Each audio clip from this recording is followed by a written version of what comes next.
Ayun mga boss, so napairam tayo ng Rusi Plus, iba-vlog natin to mga boss. Isa sa ating subscriber, pinairam tayo at sabi niya i-vlog ko daw. So subukan ko kung ano ba yung mga may babahagi ko sa inyo dito sa tungkol sa motor na to, Rusi Plus 150 Fi, yung pinakaunang Fi ng Rusi to mga boss. So hindi na tayo magpapaligoy-ligoy pa, dito muna tayo sa pinakaharap niya, mga boss. Pinakaharap na gulong. Ang sukat ng gulong nito sa harap mga boss ay 9080 by 17. So naka-tubeless na siya, Mags pa lang. Kita nyo naman yung mags niya, napakaganda, Halatang matigas ang mags niya mga boss. So ito naman yung kanyang speedometer cable, yung sensor niya. Ito yan mga boss, Hindi na siya yung mano-mano na manual, Ayan, dito na nakakabit na sa may disc brake niya banda. Ayan, Tapos yung disc brake niya napakalaki. Makikita nyo yan. Ganda, Tapos ang preno nito mga boss, napakalakas nito. Tapos yung pinaka-shock niya sa harap, medyo malambot siya, Talagang nagpi-play siya ng maayos. Biruin mo hanggang dyan yung pinaka-play niya, Ang layo. Siguro to mga 2 inch. 2 inch yan, Yung play ng shock niya sa harap. So punta naman tayo dito mga boss sa ilaw niya mga boss. Yung ilaw naman niya, signal light, saka yung pinaka headlight niya mga boss, LED na talaga siya, Hindi siya yung puting-puti, medyo may pagka-dark na white siya. Ayan, Nakikita niyo yan. Napaka-forma mga boss, Ayan. Puro LED na mga boss. Ayan. So dito naman tayo sa may panel gauge niya. Panel board ang tawag nyo dyan mga boss. Sa mga switch niya mga boss, wala naman special dito, ordinary pa rin. Halos parehas lang ng iba ng motor. Pero kagandahan sa kanya, smooth na smooth, Ayan yung low, saka high, busina. Tapos tong signal light niya, ayan, nasa baba. Karamihan kasi yung iba, nandito yung busina, nandito yung signal light. So, tapos headlight na, binaliktad lang. So ayan, dito pa rin yung sa ilaw niya. Kung gusto mo na patayin yung ilaw, ayan. Ito pa rin yung electric starter niya. So wala naman iba, So titingnan natin dito, pinaghalo na analog saka digital mga boss. Buksan natin. Ayan, napakaganda mga boss, Kita nyo naman, naka-digital na siya mga boss, Ito, andito yung pinaka-gear niya. Diyan lumalabas pagka naka-primera ka, nakalagay dyan 1. Tapos segunda, 2 nakalagay dyan. Ito naman yung bilis na ng takbo mo, Tapos yan yung record na kung ilang kilometro na yung tinatakbo mo sa araw-araw mong pagbabiyahe, Andyan naman yung sa gasolina niya.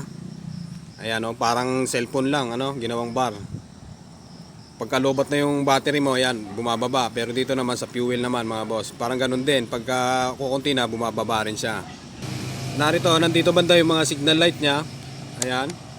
Makikita nyo, left and right. Tapos pag nag-ilaw kayo, nalabas siya mga boss pag umiilaw kayo, Ayan, Ito yung pinakasusian niya. 'Di ba? Meron din siyang lock mga boss, So, ordinary na rin naman 'yan. May lock talaga, nilalock talaga yung manubela niyan, Karamihan ng motor. Ang kagandahan dito, may built-in na siya na charger, cellphone charger mga boss. Ayan, hindi na kayo magpapakabit pa. Dahil meron na siyang nakalagay. Ayan. Di ba? May takip pa para pag umuulan hindi siya nababasa. Tapos dito may lagayan siya kung gusto niyo ilagay diyan, basahan, cellphone, pwede yan mga boss. Ang isa pa sa nagustuhan ko dito mga boss, itong mga alin niya, Yung iba kasing mahilig sa motor, nagpapalit talaga ng alin niya na alin bolt na stainless. Ito stainless na mga boss, alin na siya, Yan ang kagandahan sa kanya, hindi na siya kinakalawang mga boss. Ayan, puro alin na yan. Ayan mga bolt nya. Ayan, makikita nyo yan. Hindi na kayo palit-palit pa na kakalawangin. Hindi siya basta-basta na sisira. So dito naman tayo sa likod mga boss.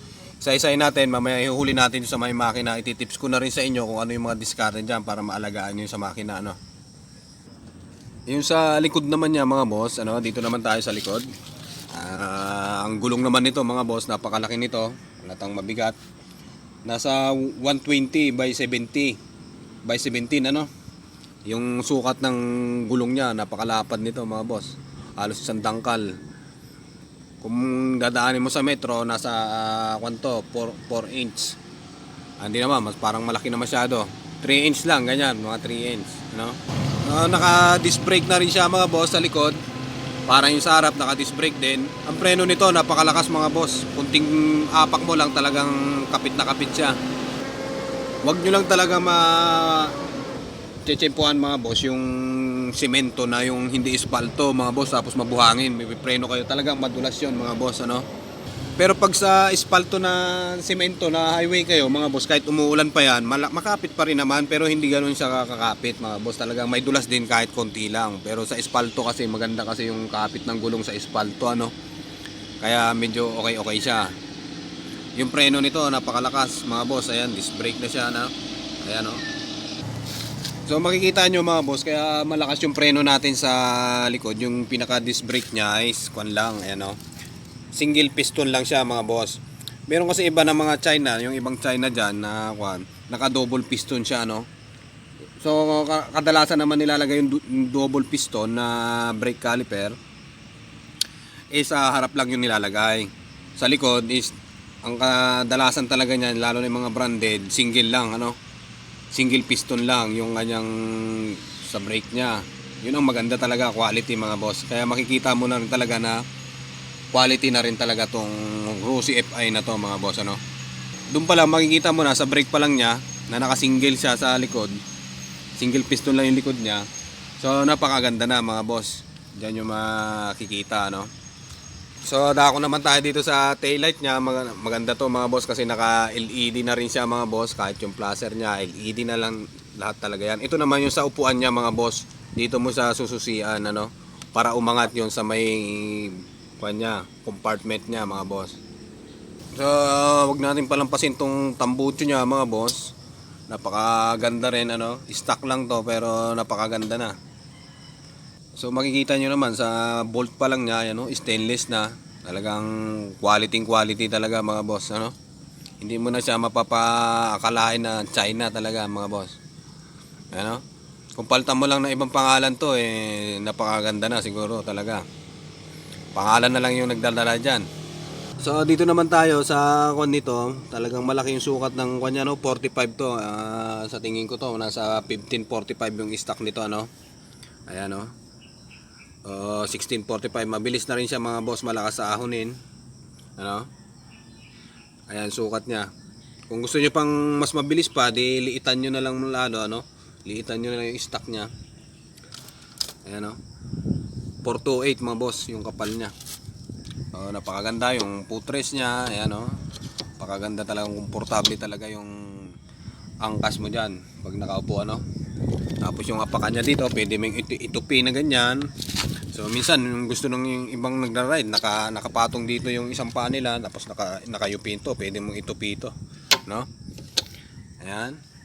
So yung dito naman tayo sa clutch niya mga boss, ano. Pagka hindi ka sanay talaga sa clutch niya, medyo mahihirapan ka na kunin yung kanya, yung neutral niya, kasi yung neutral nito nasa primera, tapos segunda gitna niya, no, pinakagitna. So pag hindi ka sanay sa 1 down 4 up na clutch, medyo mahihirapan ka. Meron naman yung sanay sa clutch pero puro pababa lang, ano, puro pababa lang, walang paahon. Kaya medyo mahihirapan ka. So akalain mo na hindi siya pumapasok yung neutral niya ng maayos kasi nga hindi mo pa siya gamay masyado. Pero sa quality talaga napakaganda. Smooth na smooth yung pasok ng clutch niya. Kahit yung sa clutch lever niya, ano, napakalambot mga boss. Kahit nga isang daliri mo lang, oh, ayan, oh, napakalambot, oh. Walang kapagod-pagod to mga boss, kahit traffic pa yan, ano. Ayan, oh, napakaganda mga boss. So ito mga boss, susundin lang natin yung sinasabi sa maintenance nito na gaganda naman yung motor natin mga boss kung aalagaan lang natin ng maayos, ano. Ang gaganda nito, may kick na rin. Tapos dito may nakasulat na sticker dito mga boss. So dapat bago ka mag-change oil, nasa 300 km na yung tinakbo mo bago ka mag-change oil. At hindi tataas ng 50 km per hour yung takbo mo dapat dito mga boss, ano. 300 lang, 300 km. So ang sinasuggest natin sa atin sa kasa, nasa 400 or 500 lang, yun ang pinaka minimum niyan bago tayo mag-change oil. Kasi yung 300 wala talagang nangyayari yan mga boss, ano. Kasi nanghihinayang tayo sa langis. Lalo pagka malayuan yung takbo mo araw-araw, tumatakbo ka ng 100 kilometro. So 3 araw pa lang nag-change oil ka na mga boss, di ba? So ilang beses ka mag-change oil noon sa isang linggo? Di sabihin na lang natin 4 na beses ka mag-change oil noon. Ayan o, napakaganda no mga boss. Saka tips ko dito mga boss, ano, pagka wawashingin nyo to, wag nyo gagamitan ng yung pressure na yung spray mga boss, ano. Lalo dito, pwede yan doon sa mga gulong-gulong lang banda likod. Pero dito sa parting makina, wag nyo gagawin yan mga boss. Kasi yung mga wirings niyan mga boss, pwedeng pasukan ng tubig yan. Tapos pag pinaandar nyo, magkakaroon siya ng shortage sa ating mga wirings na nakalabas dyan mga boss, ano, kasi basa siya. Nalagyan siya ng doon nagkakaroon na nasusunog na. Alam naman natin pag FI mga boss, ECU yan. So ano, kailangan hina-hinay lang dyan sa pagwawashing dyan, lalo pagka sa bandang mga ilalim sa loob, ano, dahil mga naka-usling wire, ayan, lalong-lalo na yan dyan sa wire na yan. Kailangan yan, babalutan nyo pa ng electrical tape yan para hindi siya napapasok ng tubig mga boss, ano. Ayan, napakaganda nito mga boss. Kitang-kita nyo naman sa loob, ano, medyo talsikin lang talaga ng mga dumi. Ayan yung mga wirings niya, makikita nyo nakalabas lang mga boss yung ilalim, oh. Ayan, hindi katulad naman ng mga carb yan, talaga yung carb talaga matibay talaga kung sa patibayan mga boss, ano. Hindi ka ikukumpara nyo sa mga FI. Ayan, oh, kita nyo yan. Kaya pagka siniritan nyo yan ng pressure washer na pang spray dyan ng tubig, sos, delikado, may kalalagyan talaga, ano. So overall, ito naman yung sa compartment niya mga boss. Diyan yung bukasan sa may ilalim ng taillight. Wala naman siyang compartment mga boss. Talagang wala kayong mailalagay dyan, kundi papel lang talaga. So overall na kuha ko dito, review ko mga boss. Napakaganda nito, kung sa ABC, class A siya mga boss, ano. So ganun lang mga boss, maraming salamat. Okay na okay to mga boss.